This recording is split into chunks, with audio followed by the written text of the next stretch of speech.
Welcome to A edu. और ए edu के हमारे इस यूट्यूब चैनल में आप सभी का स्वागत है। देखिए, हम लोग मध्यकालीन भारत के इतिहास को पढ़ रहे थे और मध्यकालीन भारत के इतिहास में हम लोग मोहम्मद बिन तुगलक को पढ़ रहे थे, यानी कि तुगलक वंश की चर्चा हम लोग कर रहे थे। मोहम्मद बिन तुगलक के बारे में हम लोगों ने बहुत कुछ सीखा, जैसे कि उसके परिचय, शासन व्यवस्था, कुछ विद्रोह को देखा। और आज हम लोग उसके और कुछ विद्रोहों को आगे बढ़ाते हुए उसके कुछ प्रमुख हिंदू अधिकारियों एवं उसके मृत्यु के बारे में बहुत सारे क्या क्या कथन कहे गए हैं, उसको लेकर आज हम लोग मोहम्मद बिन तुगलक को समाप्त कर देंगे। तो चलिए हम लोग शुरू करते हैं मोहम्मद बिन तुगलक के बारे में। कि मोहम्मद बिन तुगलक, आपको पता होगा कि यह गयासुद्दीन मोहम्मद तुगलक का पुत्र था। 1325 से 1351 तक यह 26 वर्षों तक शासन किया। इसके विद्रोह एवं आक्रमण को हम लोग आगे बढ़ाते हैं तो देखते हैं क्या कि 1327 से 1328 ईस्वी में बंगाल के शासकों का विद्रोह मलिक हाजी इलियास सुल्तान शमसुद्दीन के नाम से स्वतंत्र होता है। तो 1327 से 1328 ईस्वी में बंगाल के शासकों का विद्रोह होता है। किसके विरुद्ध? मोहम्मद बिन तुगलक के विरुद्ध। इसमें मलिक हाजी इलियास सुल्तान शमसुद्दीन के नाम से स्वतंत्र होता है। तो 1327 से 1328 ईस्वी में मोहम्मद बिन तुगलक का विद्रोह किसके साथ होता है? तो बंगाल के शासकों के साथ। इसमें मलिक हाजी इलियास सुल्तान शमसुद्दीन के नाम से स्वतंत्र हो जाता है। याद रखेंगे, कौन?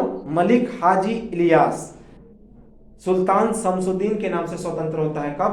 1327 से 1328 में, जब मलिक मोहम्मद बिन तुगलक पर बंगाल का विद्रोह होता है। 1328 ईस्वी में कराचिल अभियान करता है। कराचिल जो कुमाऊं हिमालय के गढ़वाल के क्षेत्र में पड़ता है। ये जो अभियान था यह मोहम्मद बिन तुगलक का एक महत्वपूर्ण अभियान था। तो 1328 ईस्वी में कराचिल अभियान कुमाऊं हिमालय के गढ़वाल क्षेत्र में खुसरो मलिक के नेतृत्व में सामरिक दृष्टि से उपयोगी स्थान मोहम्मद बिन तुगलक असफल हो जाता है। देखिए, 1328 ईस्वी में मोहम्मद बिन तुगलक का कराचिल का अभियान होता है। कराचिल कुमाऊं हिमालय के गढ़वाल क्षेत्र में पड़ता है। चूंकि यह क्षेत्र सामरिक दृष्टि से काफी उपयोगी था, तो इसी कारण मोहम्मद बिन तुगलक कराचिल का अभियान करता है 1328 ईस्वी में। लेकिन यह असफल हो जाता है और इसमें खुसरो मलिक नेतृत्व करता होता है। तो यह योजना भी मोहम्मद बिन तुगलक का असफल हो जाता है। तो कराचिल अभियान असफल हो जाता है। 1328 ईस्वी में कहां पे है? तो कुमाऊं हिमालय के गढ़वाल क्षेत्र में। 1328 ईस्वी में ही खुरासान का अभियान होता है। तो खुरासान अभियान जो मध्य एशिया में पड़ता है, राजनीतिक शून्यता का लाभ उठाने एवं व्यापारिक महत्व हेतु जीतने के लिए 3,70,000 सैनिकों को अग्रिम वेतन दिया। समझौता हुआ और योजना असफल हो गया। ये मोस्ट इंपॉर्टेंट है। 1328 ईस्वी में ही मोहम्मद बिन तुगलक का खुरासान अभियान होता है।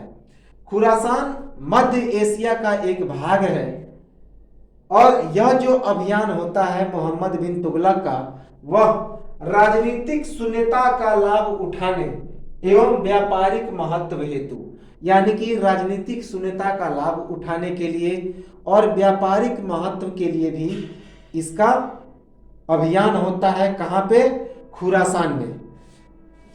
जीतने के लिए, खुरासान को जीतने के लिए मोहम्मद बिन तुगलक ने 3,70,000, तो खुरासान को जीतने के लिए मोहम्मद बिन तुगलक ने 3,70,000 सैनिकों को अग्रिम वेतन दिया, यानी कि पहले ही वेतन दे दिया। और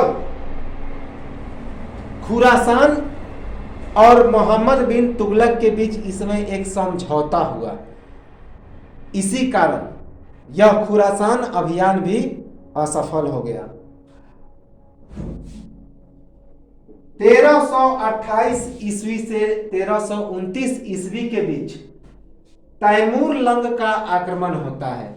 तैमूर लंग जो ट्रांस ऑक्सियन या मंगोल आक्रमणकारी था। तैमूर लंग इसलिए नाम पड़ा क्योंकि वह लंगड़ा था, तो काफी खूंखार मंगोल आक्रमणकारी था तैमूर लंग, जो 1328 से 1329 ईस्वी में मोहम्मद बिन तुगलक पर आक्रमण करता है। 1328 से 1329 ईस्वी मंगोल आक्रमणकारी तरमासरीन चगताई मुल्तान लाहौर से दिल्ली तक रौंदा। मोहम्मद बिन तुगलक के समय एकमात्र मंगोल आक्रमण, तो मोहम्मद बिन तुगलक के समय एकमात्र मंगोल आक्रमण होता है। वह भी कौन करता है? तो मंगोल आक्रमणकारी तरमासरीन चगताई, जो तैमूर लंग के नाम से भी प्रसिद्ध था, यानी कि वह ट्रांस ऑक्सियन का एक राजा था, मंगोल आक्रमणकारी था, और वह लाहौर मुल्तान से लेकर दिल्ली तक रौंद डाला। तो यही एक आक्रमण था मंगोल आक्रमणकारी जो मोहम्मद बिन तुगलक के समय हुआ था। ऐसा कहा जाता है कि इसके बाद मोहम्मद बिन तुगलक ने उसे घूंस दिया, एक मंगोल नेता को घूंस दिया। इसके बाद कभी भी मंगोल आक्रमण नहीं हुआ और इस कारण उसे काफी आलोचनाओं का भी शिकार होना पड़ा। यह हमने पिछले वीडियो में बता दिया था। तो 1328 से 1329 ईस्वी के बीच एक मंगोल आक्रमणकारी जिसका नाम था तैमूर लंग, वह तैमूर लंग या तरमासरीन चगताई, उसका आक्रमण होता है मोहम्मद बिन तुगलक के समय, और वह मुल्तान लाहौर से लेकर दिल्ली तक रौंद डालता है काफी भयावह रूप से। तो यही एक आक्रमण था जो मंगोल का एकमात्र आक्रमण था। कराचिल अभियान में सारी सेना जंगल में भटकी। याद रखिएगा, केवल 10 अधिकारी बचे बरनी के अनुसार, जबकि 3 अधिकारी बचे इब्न बतूता के अनुसार। देखिए 1328 में जब कराचिल अभियान हुआ था तो सारे जो सेना थी वह जंगल में भटक गई, लेकिन जियाउद्दीन बरनी के अनुसार केवल 10 अधिकारी 10 सेना ही बचे थे, जबकि इब्न बतूता के अनुसार मात्र 3 सेना के अधिकारी बचे थे। ऐसा कहा गया है इब्न बतूता और जियाउद्दीन बरनी के द्वारा। 1330 से 1331 ईस्वी में फिर बंगाल का विद्रोह होता है, इसे याद रखेंगे। तो 1330 से 1331 ईस्वी में एक बार फिर से बंगाल का विद्रोह होता है। 1334 से 1335 ईस्वी, 1334 से 1335 ईस्वी के बीच मालाबार में रहमान शाह का विद्रोह होता है। मदुरा में एक स्वतंत्र राज्य बना, सैयद जलालुद्दीन हसन शाह का विद्रोह होता है। तो 1334 से 1335 ईस्वी के बीच केरल के मालाबार में रहमान शाह का विद्रोह होता है। मदुरा में एक स्वतंत्र राज्य बनता है, सैयद जलालुद्दीन हसन शाह का विद्रोह होता है। तो 1334 से 1335 ईस्वी के बीच क्या होता है कि केरल में रहमान शाह का विद्रोह होता है। उसके बाद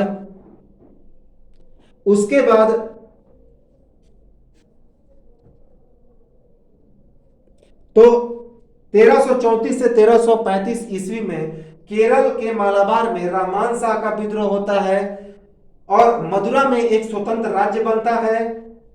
साथ ही साथ सैयद जलालुद्दीन हसन शाह का भी विद्रोह होता है। इसे आप लोग याद रखेंगे।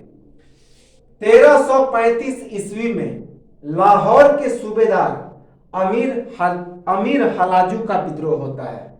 याद रखेंगे कि 1335 ईस्वी में लाहौर के सूबेदार अमीर हलाजू का विद्रोह होता है। 1337 से 1338 ईस्वी के बीच कड़ा का सूबेदार कड़ा मानिकपुर, जिसे आज हम लोग इलाहाबाद या प्रयागराज भी कहते हैं, तो 1337 से 1338 ईस्वी के बीच कड़ा के सूबेदार निजाम भाई का भी विद्रोह होता है। किसके विरुद्ध? मोहम्मद बिन तुगलक के विरुद्ध। याद रखेंगे निजाम भाई। 1336 ईस्वी में, यह महत्वपूर्ण है, याद रखेंगे इसे, कि 1336 ईस्वी में हरिहर एवं बुक्का, जब हम लोग विजयनगर का साम्राज्य पढ़ेंगे, बहमनी साम्राज्य पढ़ेंगे, तो पूरा डिटेल में हम लोग हरिहर एवं बुक्का और हम्पी साम्राज्य के बारे में पढ़ेंगे। तो अभी फिलहाल के लिए हम लोग ये जान लें कि ये जो मोहम्मद बिन तुगलक का शासनकाल था, तो किसके समकालीन था? विजयनगर के, बहमनी साम्राज्य के। तो 1336 ईस्वी में हरिहर एवं बुक्का नाम के दो भाई थे, उनसे इसका विद्रोह होता है मोहम्मद बिन तुगलक का, और इसमें मोहम्मद बिन तुगलक की पराजय हो जाती है। तुगलक पराजित,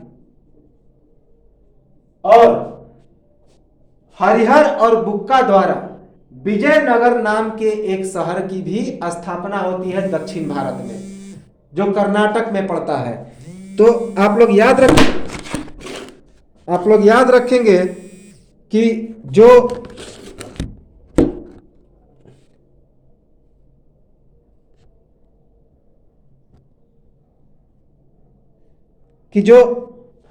1336 ईस्वी में हरिहर एवं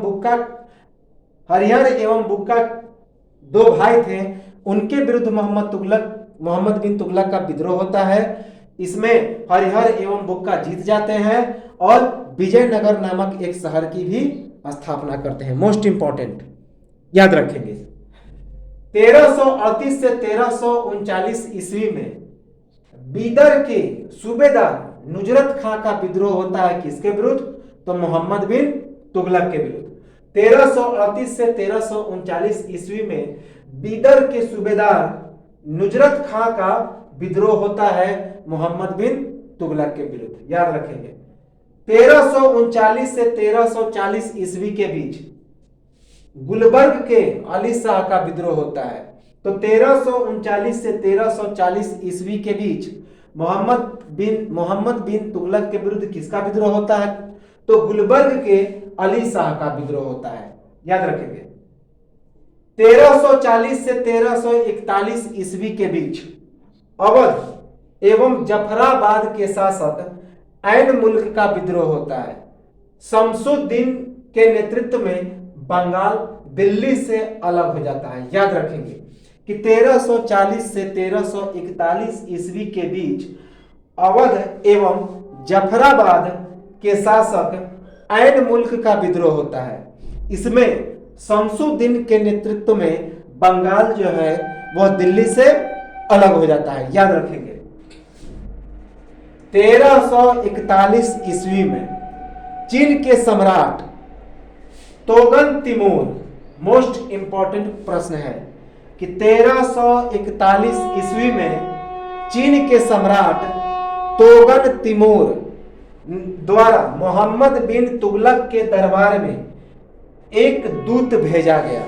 तो 1341 ईस्वी में चीन के सम्राट तोगन तिमूर के द्वारा मोहम्मद बिन तुगलक के दरबार में एक दूत भेजा गया, चीनी दूत, याद रखेंगे।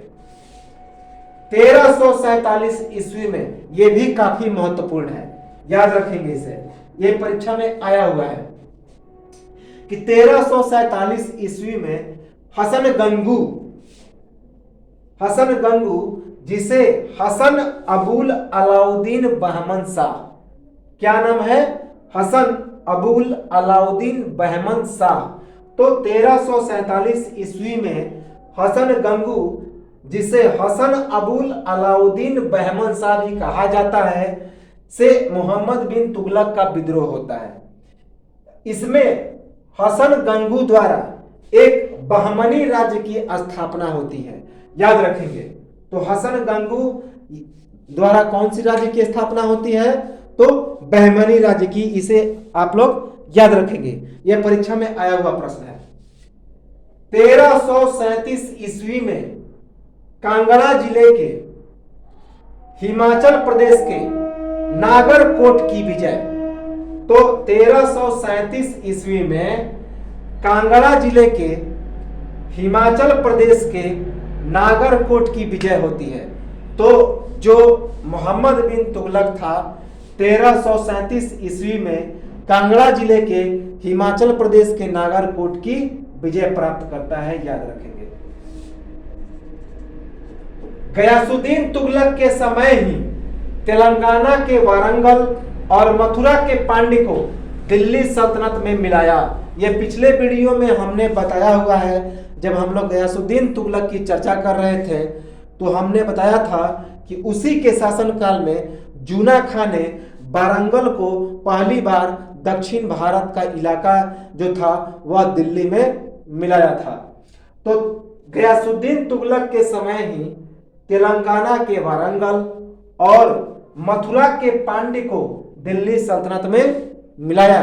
इसे आप लोग याद रखेंगे, यह इंपॉर्टेंट है कि वारंगल जो था दक्षिण भारत का पहला राज्य था जो दिल्ली सल्तनत में शामिल हुआ था। उसके बाद मथुरा का पांड्य शासक का पांड्य राज्य। काम्पिली एवं सिंहगढ़ को भी राज्य में मिलाया, जहां सिंहगढ़ में किसका शासनकाल था, नाग शासकों का, याद रखेंगे। तो काम्पिली और सिंहगढ़ को भी मोहम्मद बिन तुगलक ने दिल्ली सल्तनत में मिलाया और सिंहगढ़ पर नाग शासकों का शासन था। तो काम्पिली एवं सिंहगढ़ के नाग शासकों के राज्य को मिलाया। केवल राजस्थान में कोई सफलता नहीं मिली, तो केवल राजस्थान में कोई सफलता नहीं मिली। तो मोहम्मद बिन तुगलक को जहां जहां अभियान किया लगभग सभी जगह उसे सफलता मिली, लेकिन राजस्थान के क्षेत्रों में उसे कोई सफलता नहीं मिली। तो यह परीक्षा में पूछा जा चुका है कि कौन से क्षेत्र में मोहम्मद बिन तुगलक को सफलता नहीं मिली, तो वह अकेला राज्य था राजस्थान। दिल्ली सल्तनत में सबसे बड़ा राज्य मोहम्मद बिन तुगलक का था, जहां पे 23 प्रांत थे। इंपॉर्टेंट है कि मोहम्मद बिन तुगलक का जो राज्य था वह सबसे दिल्ली सल्तनत का सबसे बड़ा राज्य था, जहां पे 23 प्रांत थे, याद रखेंगे। वारंगल में कन्हैया नामक व्यक्ति द्वारा एक स्वतंत्र हिंदू राज्य की स्थापना। तो वारंगल में कन्हैया नामक एक व्यक्ति द्वारा एक स्वतंत्र हिंदू राज्य की स्थापना। तो वारंगल में कन्हैया नामक एक व्यक्ति द्वारा एक स्वतंत्र हिंदू राज्य की स्थापना होती है। यह इंपॉर्टेंट प्रश्न है, पूछा जा सकता है। तो ये तो था इसके विद्रोह एवं आक्रमण। अब यही इसके बाद 4 वर्षों के बाद 1347 ईस्वी में हसन गंगू के विरुद्ध इसका अंतिम विद्रोह होता है, जिसमें यह पराजित होता है। तुगलक क्या होता है, पराजित होता है। और इस विद्रोह में हसन गंगू के द्वारा एक बहमनी राज्य की स्थापना होती है और यही मोहम्मद बिन तुगलक का अंतिम विद्रोह था। इसके 4 वर्षों के बाद 20 मार्च 1351 ईस्वी को 20 मार्च 1351 ईस्वी को सिंध के विद्रोहियों का दमन करते समय ठट्टा, जो सिंध में पड़ता है, के निकट गोंडाल में इसकी क्या हो जाती है? मृत्यु हो जाती है। तो 20 मार्च 1351 ईस्वी को सिंध के विद्रोहियों का दमन करते समय ठट्टा, सिंध के निकट गोंडाल में इसकी मृत्यु हो जाती है। तो याद रखेंगे कि मोहम्मद बिन तुगलक की मृत्यु कैसे हुई? तो 20 मार्च 1351 ईस्वी को सिंध के विद्रोहियों का दमन करते समय। कब? कहां पे? सिंध, ठट्टा में। ठट्टा कहां पड़ता है? तो सिंध में। सिंध, ठट्टा यानी सिंध के निकट गोंडाल में, याद रखेंगे। अब जो है इसके मृत्यु के बारे में अलग अलग विद्वानों का अलग अलग कथन है, साथ ही साथ मोहम्मद बिन तुगलक का भी कुछ कथन है, तो हम लोग उसको देख लें। अंततः लोगों का मतलब हो गया यहां पे प्रजा। अंततः लोगों को मोहम्मद बिन तुगलक से मुक्ति मिली और मोहम्मद बिन तुगलक को लोगों से मुक्ति मिली। यह कथन किसका है? तो बदायूनी का। तो बदायूनी क्या कहता है?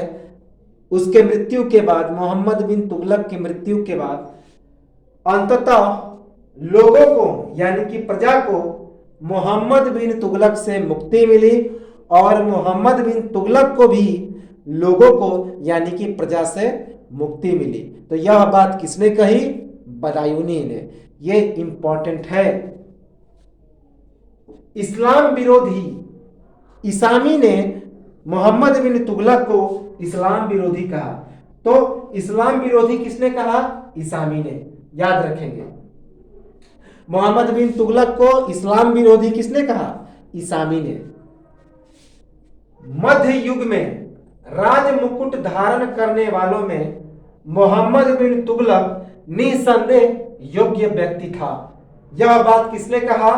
डॉक्टर ईश्वरी प्रसाद ने, कि मध्य युग में राज मुकुट धारण करने वालों में मोहम्मद बिन तुगलक निसंदेह योग्य व्यक्ति था। यह बात किसने कहा? तो डॉक्टर ईश्वरी प्रसाद ने। डॉक्टर ईश्वरी प्रसाद ने क्या कहा? कि मध्य युग में राज मुकुट धारण करने वालों में मोहम्मद बिन तुगलक निसंदेह योग्य व्यक्ति था। डॉक्टर ईश्वरी प्रसाद। विद्रोही और विश्वासघाती योजनाओं की आशंका या संभावना होने पर ही मैं दंड देता हूं और धृष्टता के छोटे से कार्य के लिए मौत की सजा देता हूं। यह बात किसने कहा? मोहम्मद बिन तुगलक ने। किससे कहा? जियाउद्दीन बर्नी से। तो मोहम्मद बिन तुगलक ने भी यह बात कहा था। क्या कहा था? कि विद्रोही और विश्वासघाती योजनाओं की आशंका या संभावना होने पर ही मैं दंड देता हूं और धृष्टता के छोटे से कार्य के लिए मौत की सजा देता हूं। यह बात मोहम्मद बिन तुगलक ने कहा, जियाउद्दीन बर्नी से। इंपॉर्टेंट है, याद रखेंगे। बर्नी, सरहिंदी, निजामुद्दीन, बदायूनी और फरिश्ता इत्यादि विद्वानों ने मोहम्मद बिन तुगलक को अधर्मी कहा। तो बर्नी, सरहिंदी, निजामुद्दीन, बदायूनी, फरिश्ता इत्यादि विद्वानों ने मोहम्मद बिन तुगलक को क्या कहा?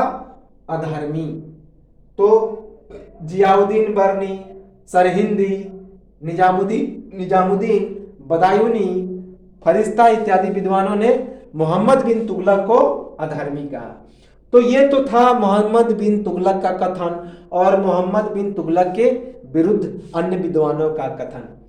अब मोहम्मद बिन तुगलक के शासनकाल में कुछ प्रमुख हिंदू अधिकारी भी हुआ करते थे।